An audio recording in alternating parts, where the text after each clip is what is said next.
Des tomates, des potirons, des courgettes, des aubergines, des fruits et des légumes magnifiques qui ont poussé sans une goutte d'eau en pleine sécheresse. Un exploit réalisé chaque année depuis 15 ans par ce maraîcher hors norme. Ça, c'est des tomates qui ont poussé pendant la canicule. Sans eau? Sans eau du tout. La dernière fois qu'il a plu, je crois, c'était le 17 avril. Un cultivateur qui décidément ne fait rien comme les autres. Vous les soignez vos tomates? Ah non, non, je fais exprès de rien faire du tout. D'ailleurs, je fais jamais rien. Hein. Je les plante et après je reviens ramasser les tomates 2 ou 3 mois après. Il en récolte en moyenne 20 kilos par mètre carré, moitié moins que les tomates industrielles. Son secret est vieux comme l'agriculture, il produit ses propres semences. Depuis 30 ans, j'ai pensé à commencer à faire de la sélection moi-même et à faire en sorte que les plantes apprennent à résister par elles-mêmes aux maladies. Hein, et ça marche. Hein. Cultiver sans irriguer, une obligation pour lui. Ces 3 hectares nichés au nord de Béziers n'ont pas d'accès à l'eau. Comme les graines industrielles n'étaient pas assez résistantes, il a dû rechercher des variétés anciennes. À chaque récolte, il les a replantées pour un résultat stupéfiant. Il n'y a même pas de mauvais arbre qui a poussé là. Et les courgettes, elles ont poussé toutes seules. Je trouve ça moi-même extraordinaire. Chaque été, des jardiniers amateurs, des cultivateurs professionnels et même des scientifiques visitent l'exploitation de cet agriculteur autodidacte qui a quitté l'école très jeune. Et on a récolté pendant plus d'1 mois, on a récolté au moins 1 cageot par jour. À la clé, toujours le même étonnement. Les légumes entre eux, là, melon, tomate ou tout ça. Sucré. Ils sont vraiment sucrés. On voit la chaleur qu'il fait ici et on se dit c'est dingue que ça arrive à pousser avec peut-être 35 degrés sans arrosage, quoi. Depuis l'an dernier, il ne vend plus ses fruits et ses légumes. Les noirs de Crimée. Mais avec sa compagne, ils en extraient chaque jour de précieuses graines qu'ils transforment en semences pour les vendre.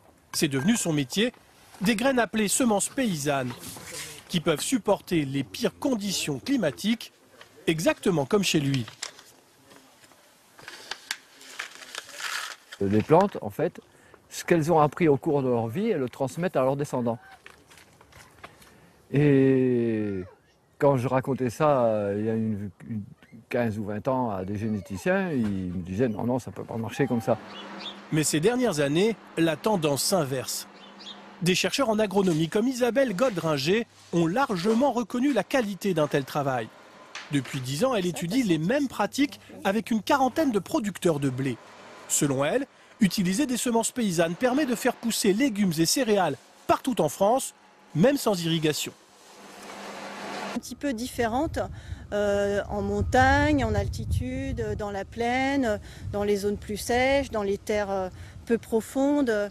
Enfin voilà, pratiquement une variété pour chaque condition, chaque pratique.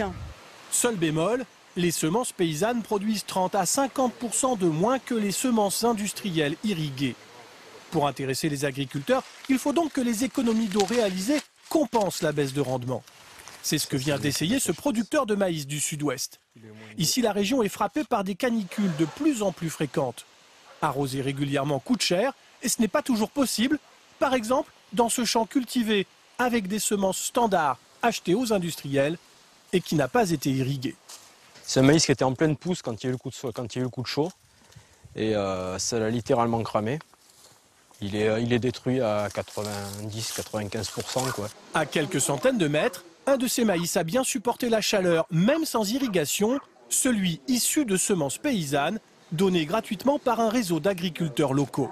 C'est un des rares maïs que j'ai qui était sans irrigation, qui sont arrivés à maturité avec le maximum de rendement. Parce que ces épis sont pleins, on peut dire. Résultat? Non, pas du tout. Non, non, non. Surtout une année comme on a eu cette année, je me suis dit ce maïs il va cramer comme les autres. Et en fait non, il a très bien tenu, quoi.